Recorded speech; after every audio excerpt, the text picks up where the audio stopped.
Be careful when you go to the doctor. Not because you shouldn't go to the doctor, but because you simply have to advocate for yourself. Hi, I'm Nick. This is 10 Minutes with Nick, and a good morning to all of you, or excuse me, good afternoon. First, we have a 21st subscriber to welcome to the podcast. Welcome. Thank you for joining us. Glad you enjoy your time here. And for those of you in the internet who are listening and who happen to find a reason to enjoy what I'm saying, join up. Be number 22. There won't be a prize, but, you'll get to hear me talk. And if that's something you're into, then this will be a podcast you enjoy. I apologize for not having an episode out yesterday because I was traveling, and when I got back, I was tired. So my producer, me, once again, shaking my own hand, agreed that I could have a travel day.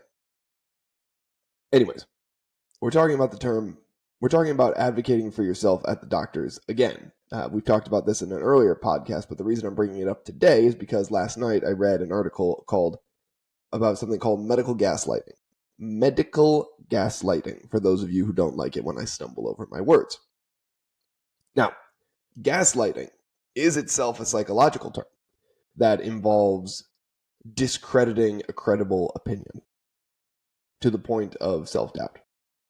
Now, it's another psychological term that has found a home in the pop psychology world, and it's gotten sort of overused, and there's a lot of people on Instagram who are speaking out against the overuse of the term gaslighting, right? Because gaslighting is something that it's coined from a movie, but it is a term that psychologists actually use to describe certain methods of manipulation between two people.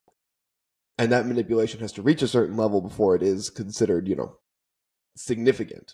And when I say significant, I don't mean that you don't feel the effect of it. I simply mean significant in terms of this person is a gaslighter. So when you see somebody in a TV show mention, oh, I'm getting gaslit, think about it carefully for a second. But this opinion piece on CNN, which is a rare thing for me to actually find myself somewhat agreeing with an opinion piece, has to do with medical gaslighting. Medical gaslighting. And that term, they're using that term to simply mean that not doctors who simply disagree with you that there's something wrong with you, but doctors who tell you that even in the face of the overwhelming evidence you seem to have that there is something wrong with you, there is nothing wrong with you, and that it is all in your head. Again, I hate the phrase all in your head, because even if it is in your head, it's still real.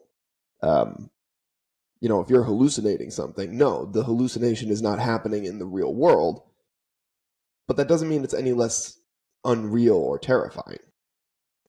Something to keep in mind. For those of you who are just listening to the audio of this, I'm slamming coffee this morning because I'm quite tired. But when a doctor says something to you, you have to remember a couple of things. Number one, the doctor works for you. Now, that doesn't mean that the doctor needs to give up their ethical duties to do no harm or to not make sure they understand and trust their own opinion. But it does mean that you hired the doctor for an evaluation. That means the doctor works for you, and that means the doctor can be fired by you. You can go get a second opinion. Lots of things to keep in mind here about basic things that you need to realize in order to be an effective advocate for yourself when you're talking about your health. Two, I've said this before and I'll say it again.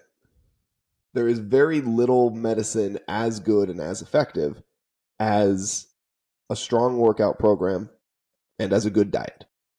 I'm only 1 for 2 on those right now, and I'll let you guess which 1 for 2. But those two components will fix about 80% of the problems someone might have, and will make the 20% of problems that you might have much clearer and much more easily diagnosable by all parties. That being said, sometimes there's a problem. You go to the doctor, you know there's a problem. I guess my problem with the opinion piece was that it really went from being about, it turned into kind of a hit piece on doctors and then turned into kind of a hit piece on how doctors specifically treat women. Now, I know many, like I'm friends with a lot of doctors. And by a lot,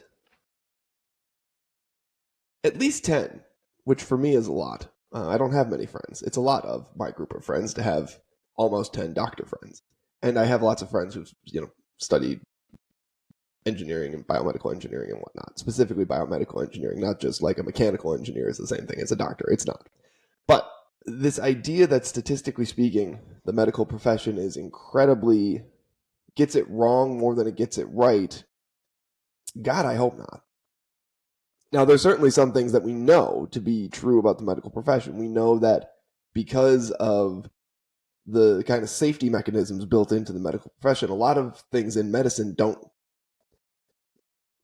just jump onto new trends, right?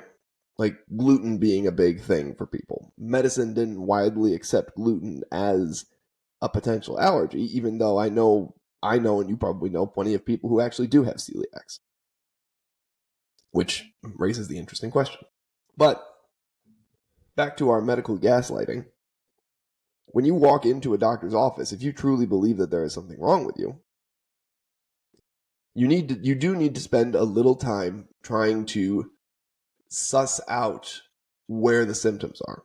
The one thing doctors are not is doctors are not mind readers. Meaning if you walk in and say, "Oh, doc, my foot hurts," and you give a doctor no other information, the doctor's just going to treat the foot. It's not because the doctor's a bad doctor, and it's not because the doctor is, excuse me, and it's not because the doctor hates you, and it's not because the doctor doesn't believe you, doesn't believe women. It's because the doctor only knows that your foot hurts, and they're not Grey's Anatomy, and they can't read your mind. If you say, when you go to the doctor, you need to give them a list of everything that's going on, because that allows them to build that holistic, complete picture. Now, even in the face of that, if a doctor were to say something along the lines of like you're reasonably certain you have like ADHD or something. First of all, if you think you have ADHD because of Instagram, check yourself before you wreck yourself. If you think you have ADHD because of, look, the only reason you should think you have ADHD is because you've gotten a diagnosis from a doctor describing ADHD. You can't self-diagnose this crap. Stop trying to self-diagnose it. That being said, if you have a concern and your mental symptoms are somewhat troubling to you, and you go to a doctor, and the doctor brushes them off, go get a second opinion. Go seek more information. Go to a specialist. And this is where I think the real problem with our medical system, and people might wonder why this is a turn into left field, but I'm juicing on coffee, so bear with me. I think the real problem with the medical system isn't so much that we have doctors who are gaslighting their patients. I think it's more of a problem to do with the fact that our healthcare requirements, including our health insurance, requires us to go through so many different layers of stuff to get to the person who can probably answer the question we have.